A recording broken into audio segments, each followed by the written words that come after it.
Hello friends, कैसे हो आप लोग। So we are back with new headlines. So आज का हमारा हेडलाइंस है, as you all can see, Canada uranium deal key to nuclear expansion plans. Okay, that means कि कनाडा का जो यूरेनियम डील है की है वो एक टू न्यूक्लियर एक्सपांशन प्लान्स, मतलब इंडिया के लिए एक की साबित होगा अपने न्यूक्लियर पावर या फिर न्यूक्लियर को वो प्लान को एक्सपांड करने के लिए। ओके, तो इसके साथ ये हेडलाइन के साथ हम आगे बढ़ते हैं। बेसिकली क्या है ये, तो आगे बढ़ते हैं अपने हेडलाइन के साथ में। यहाँ पे क्या लिखा हुआ है कि one of the major outcomes of the just concluded visit of Canadian prime minister, कौन है, Mark Carney, to India was an agreement between the Department of Atomic Energy and a Canadian company for the long-term supply of uranium to power India's nuclear reactor. Okay, जो सबसे बड़ी चीज़ निकल के आ रही है, जो कनाडियन प्राइम मिनिस्टर इंडिया को जो विज़िट किए थे, कनाडियन प्राइम मिनिस्टर जिनका नाम है मार्क कार्नी, जो कि इंडिया को विज़िट किए थे, उसमें क्या हुआ था, एग्रीमेंट साइन हुआ था, agreement between department of atomic energy, India का जो डिपार्टमेंट ऑफ एटॉमिक एनर्जी है और कनाडियन कंपनी है। ओके, तो न्यूक्लियर को लेके ये एग्रीमेंट साइन हुआ है for the long term supply of a uranium, मतलब ज़्यादा टाइम के लिए ये यूरेनियम सप्लाई करेंगे। उससे क्या होगा, to power India's nuclear reactor, India की जो न्यूक्लियर पावर है, रिएक्टर है, उसको उसमें एक्सपांशन मिलेगा। ओके, आगे बढ़ते हैं। Cameco the Indian company, Cameco the Canadian company, sorry. Okay, जो केमिको है वो कैनेडियन कंपनी है, ठीक है, जो कि न्यूक्लियर सप्लाई करेगी इंडिया को।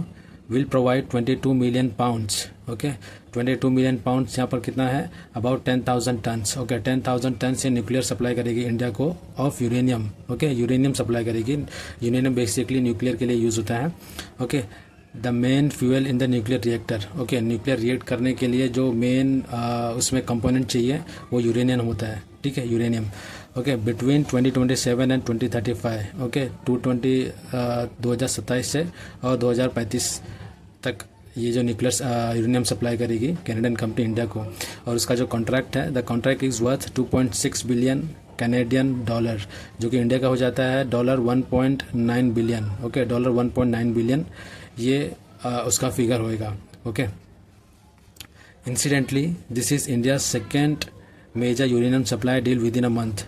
ओके, यहाँ पर क्या बोल रहा है कि इंसिडेंटली यहाँ पर ये सेकेंड डील हुआ है इंडिया का, ये सेकेंड मेजर यूरेनियम सप्लाई का ये डील हुआ है। ओके, एक महीने में। ओके, आइए देखते हैं आगे दूसरा किसके साथ में हुआ है। 2 वीक्स अगो, दो हफ्ते पहले, इट वॉज रिवील्ड, मालूम पड़ा था, ये रिवील्ड हुआ था। Okay, that India had finalised a similar agreement with Kazakhstan state own company. Okay, India ने क्या किया था, ये डील फाइनलाइज किया था किसके साथ में, कजाकिस्तान के साथ में, स्टेट ओन कंपनी, और कंपनी का नाम क्या है, काजाटोम्प्रोम के साथ में ये न्यूक्लियर की डील फाइनल हुई थी 2 वीक पहले। Okay, the scale of that deal is not yet public, अभी कितना सप्लाई किया कितना नहीं सप्लाई किया है वो अभी तक पब्लिक में आया नहीं है या फिर उसको रिवील नहीं किया है। आगे बढ़ते हैं। Both Cameco and Kazatomprom have supplied uranium to India in the past. Okay, हमारा पास में भी इनके साथ में डील हुआ है, पास में भी इन्होंने सप्लाई किया है यूरेनियम इंडिया को। The latest contract for the larger order spread over next decade. Okay, ये जो लेटेस्ट कॉन्ट्रैक्ट है लार्ज ऑर्डर्स का, ये स्प्रेड ओवर नेक्स्ट डिकेड, मतलब आगे आने वाले 10 साल तक ये रहेगा। और जो कि क्या है, are extremely critical for India's plan, जो कि बहुत इंपॉर्टेंट है, very critical means very important है फॉर इंडियाज़ प्लान, इंडिया के प्लान के लिए। किसके लिए, to rapidly ramp up means to increase. Okay, its nuclear power productions. Okay, rapidly मतलब जल्दी तरीके से, फास्ट तरीके से, रैम्प अप मीन्स इंक्रीज, इसका न्यूक्लियर पावर इंक्रीज करने के लिए, प्रोडक्शन इंक्रीज करने के लिए by more than 10 times. Okay, 10 time गुना से ये आगे बढ़ेगा, कभी तक, 2047 तक, बाय 2047। ओके, तो ये आज का हमारा ये टॉपिक था। उसके पहले मैं बिफोर वाइंडिंग अप मैं आपको ये न्यूक्लियर पावर की इंपॉर्टेंस बताता हूँ। हाँ, तो मैं ये बता रहा था। सो ये जो न्यूक्लियर पावर है, ओके, ये जो यूरेनियम सप्लाई होता है उससे न्यूक्लियर रिएक्ट करने में हमको यूज़ होता है। Okay, nuclear uranium. Okay, so first of all ये जो यूरेनियम है हमें कौन कौन से कंट्री से आता है, ये आता है कजाकिस्तान, कनाडा और उज़्बेकिस्तान।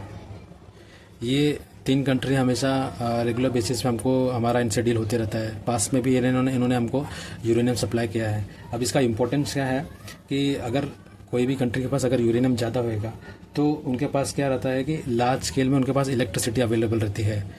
ठीक है, availability of large scale electricity. तो जिन कंट्री के पास में भी ये यूरेनियम की पावर है उनके पास इलेक्ट्रिसिटी की कोई कमी नहीं रहेगी। ओके, दूसरा है इसका दूसरा बेनिफिट क्या है कि ये CO2 कम रिलीज़ करता है, तो लो कार्बन एमिशन। ओके, सो ये विदाउट रिलीजिंग